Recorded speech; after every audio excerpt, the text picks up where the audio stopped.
Hello everyone, RPF constable के exams start होने वाले हैं और आज की इस वीडियो में हम आपको रीजनिंग के बारे में बताएंगे कि जो टारगेट हमने ले रखा है 35/35 का, उसको कैसे कंप्लीट कर पाएंगे। मतलब 35 में से 35 नंबर यानी 35 क्वेश्चन कैसे करेक्ट कर पाएंगे।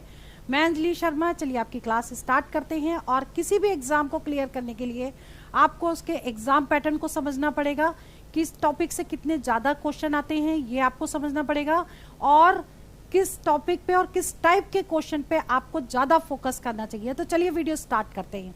इसमें देख लीजिए हमने जो टारगेट लिया है 35/35 का। इससे पहले आप थोड़ा डिटेल समझ लीजिए।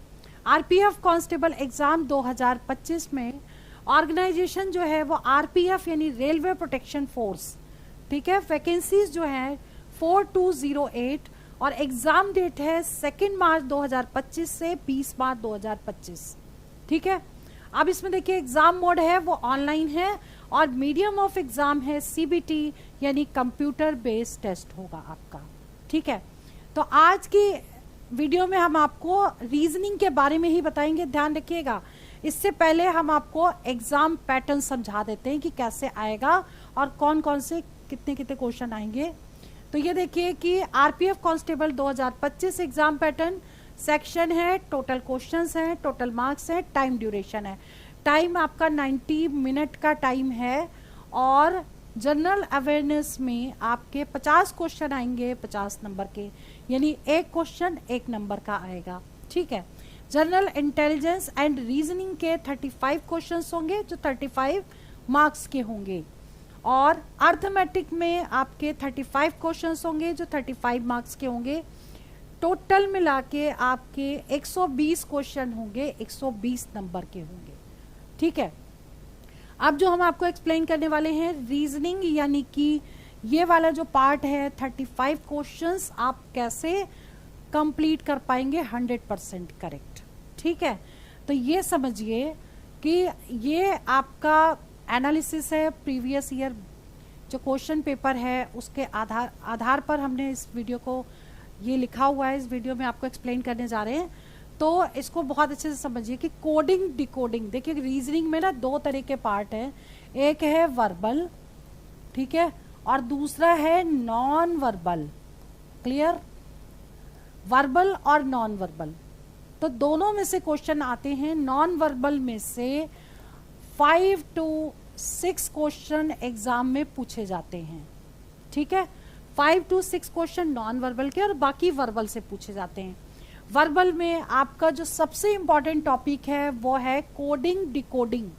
कोडिंग डिकोडिंग में 4 टाइप के क्वेश्चन हैं, उसमें से 2 से 3 क्वेश्चन श्योर शॉट आते हैं। तो कोडिंग डिकोडिंग का मैंने वीडियो अपलोड कर दिया है यूट्यूब चैनल पे, उसको जरूर देख लीजिएगा।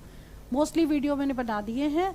और आप ऐसा करिएगा कि आरपीएफ कांस्टेबल की हमने प्लेलिस्ट तैयार की है, उसको रिवीजन लास्ट मोमेंट पे रिवीजन उसको जरूर कर लीजिएगा, ठीक है। इंपॉर्टेंट वीडियोस ही हैं और क्वेश्चंस भी हमने बहुत ही अच्छे लिए हुए हैं जो आते हैं, ज़्यादातर पूछे जाते हैं।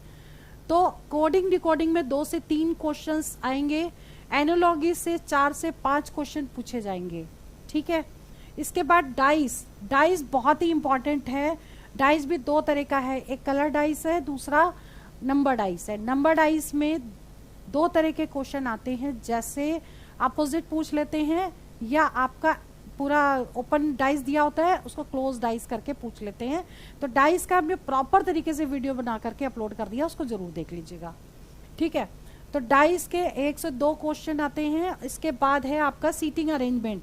सीटिंग अरेंजमेंट के 3 से 4 क्वेश्चन पूछे जाएंगे, बहुत ही इंपॉर्टेंट है। इसमें 2 तरह के क्वेश्चन हैं, एक तो रो वाइज सीटिंग अरेंजमेंट है, एक है सर्कल में बैठे। तो सर्कल में बैठे हैं उनका टूवर्ड्स सेंटर साइड फेसिंग है, वो हमने पूरा वीडियो बना के अपलोड कर दिया है, जरूर देख लीजिएगा। और इम्पॉर्टेंट क्वेश्चन जितने भी होंगे अब और भी नेक्स्ट वीडियोस अपलोड करेंगे बहुत जल्दी। सीटिंग अरेंजमेंट के 3 से 4 क्वेश्चन आएंगे। इनइक्वालिटी से 2 से 3 क्वेश्चन पूछे जाते हैं और बहुत ही इजी है, टफ नहीं है बिल्कुल। 2 से 3 क्वेश्चन इनइक्वालिटी के आएंगे, ठीक है, ये जरूर तैयार करिएगा। नॉन वर्बल रीजनिंग के 4 से 5 क्वेश्चन और 5 से 6, कई बार 6 क्वेश्चन भी पूछ लेते हैं। तो ये मान के चलिए कि आप 6 क्वेश्चन का टारगेट चलिए, ठीक है। इसके बाद सिलोगिज्म में 2 से 3 क्वेश्चंस आते हैं। सिलोगिज्म बहुत ही इंपॉर्टेंट टॉपिक है और मोस्टली बच्चों के क्वेश्चन ये गलत हो जाते हैं। सिलोगिज्म मैंने एक टॉपिक का वीडियो बनाया है जिसने स्टेटमेंट कंक्लूजन ईदर 1 करेक्ट और 2 करेक्ट, स्टेटमेंट पे 3 स्टेटमेंट और 4 कंक्लूजन के भी मैंने वीडियोस अपलोड किए, क्वेश्चंस उसमें करवाए हैं। तरीका प्रॉपर समझा दिया है, 150 का रूल लगेगा, क्वेश्चन देखते ही सॉल्व हो जाएगा, उसको जरूर देख लीजिएगा।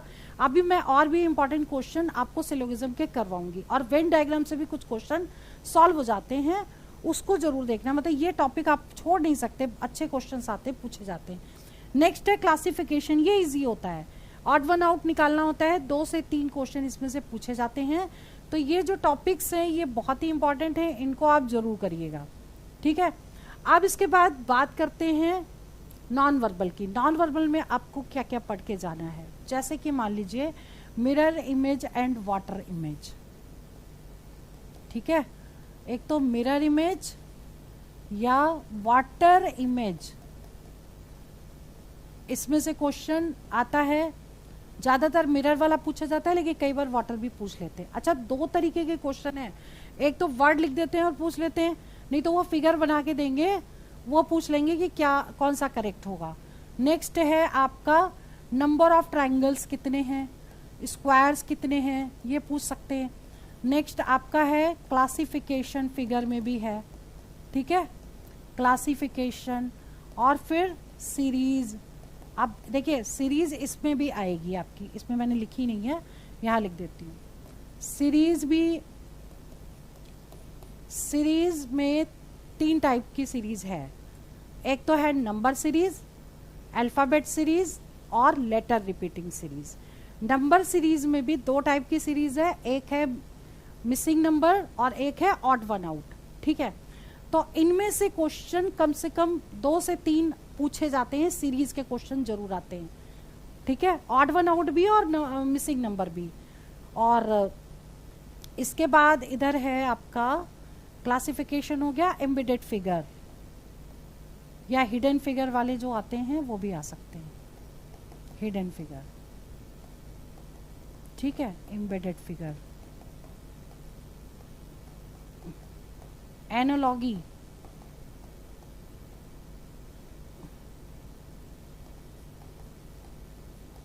एनालॉगी, तो ये आपकी नॉन वर्बल रीजनिंग है और इजी है, टफ नहीं है। अगर इसको बहुत अच्छे से पढ़ा जाएगा तो आपके इसमें फुल मार्क्स आ सकते हैं, क्योंकि 35 रीजनिंग इजी है, रीजनिंग टफ नहीं आती है बिल्कुल भी। जहाँ प्रॉब्लम आएगी वो मैथ्स में आपकी आ सकती है और जीके में आ सकती है। तो जीके और मैथ्स वाला वीडियो मैंने अपलोड कर दिया, उसको जरूर देख लीजिएगा। और इसमें अगर आप थोड़ा सा स्ट्रैटेजी बना के चलेंगे, अभी टाइम कम रह गया है लेकिन इतना सफिशिएंट टाइम है कि आज भी अगर आप प्रॉपर तरीके से रिवीजन करेंगे तो आपका सिलेक्शन हो जाएगा, ठीक है। ये वीडियो मैं यहीं ओवर करती हूँ। All the best for exam for selection. जय हिंद, जय भारत।